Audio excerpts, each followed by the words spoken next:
هەمیشە هەڵبژاردن بۆ گۆڕانکاریە لە سیستەمی سیاسی و بنچینەی لە وڵاتدا. دەنگدەر دەتوانێت لە هەڵبژاردنەکاندا تەرازووی هێز بگۆڕێت و ئەوانەی لە ڕابردوودا کەم تەرخەم بوون بیگۆڕێت و کۆمەڵێکی دیکە بێنێتە جێگەیان کە تاقی نەکراونەتەوە.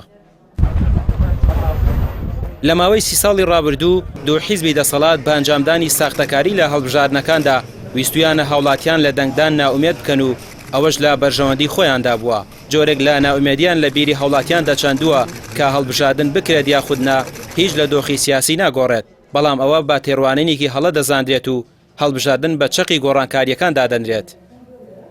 بەڕاستی بەشداریکردنی خەڵک پێویستێکی حتمیە کە بۆ هەڵبژاردننی دەی ئەنجومەنی نوێنەرانی عراق کە پێویستە لەسەر خەڵک کە بە گروتینێکی زۆرەوە بەشداری هەڵبژاردنەکان بکەن، چونکە بەشداری نەکردنی خەڵک لەم پرۆسەیەدا ئەبێتە هۆکارێکی زیاتر بۆ ئەوەی کە ئەو ئامانجی دەسەڵات هەیەی بێتە دی کە ئامانجەکەی لەوەدایە کە دەیەوێت خەڵکێکی کەم بەشداری بکات بۆی ڕێگاکانی تەزویرکردن ئاسانتر بێ بۆی و بۆ ئەوەی خەڵکە ناڕازی کە هەیە زیاتر بێ ئەمەل بکرێت لەوەی کە بەشداری هەڵبژاردنەکان بکات. بۆچی بەشداری نەکردنی هەوڵاتیان لە پرۆسەی هەڵبژاردنەکان لە بەرژەوەندی دەسەڵاتدارandایە؟ ئەوە ڕوونە لە هەڵبژاردنەکانی ڕابردوو دەسەڵات بەردەوام ساختەکاری کردووە و سوودی لە پاکنەکردنەوەی تۆماری دەنگدەرانیش بینیوە، تەنانەت لە جێی مردوش دەنگ درراوە.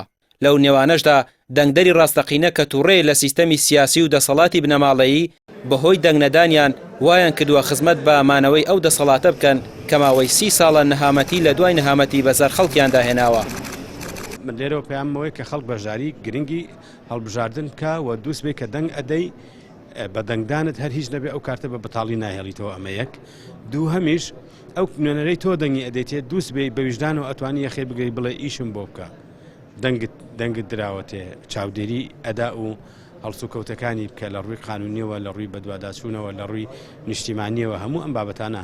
بۆیە بەدیل نییە جگە لە مەسلەی گۆڕانکاری لە ڕێگەی هەڵبژاردنەوە و باشترین گۆڕانکاریش گۆڕانکاری لە ڕێگەی هەڵبژاردنەوە. ئەوەی UN وعدی داوە کە نەهێڵێ تەزویری هەڵبژاردن بکرێ، هیوادارین جددی بن و سوور بن لەسەر ئەوەی کە نەهێڵن دەرفەتی سووتاندنی دەنگی خەڵک دروست ببێ، بێ هیواکردنی خەڵک و ئەسڵەن تەزویری وای کرد کە خەڵک زۆر بێ هیوا بێ لە ڕاستیدا. بۆیە هیوادارین خەڵک بەشداری بکەوە بە بەشداریکردنی مەساحەیەکی کەم بۆ تەزویرە هێڵێتەوە.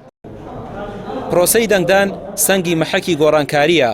هاوڵاتی زۆر ڕێگەی تاقی کردوتەوە بۆ دەستەبەرکردنی مافەکانی، گردبوونەوە، خۆپشاندان، مانگرتن و هەڵوێستی مەدەنی. هیچ کامیان نەبووە هۆی ئەوەی حکومەت بۆش خۆی دابێتەوە، بەڵام خەڵک دەتوانێت بە هەڵبژاردن شۆکێکی بەهێز لەو دەسەڵاتە بدات کە لەسەر داواکردنی ماف مامۆستایدایە بەرشەق و چەندین گەنجی لە ناوچە جیاوازەکانی دیکە خەڵتانی خوێن کرد. ڕامیار عوسمان، کەناڵی پەیام، سلێمانی.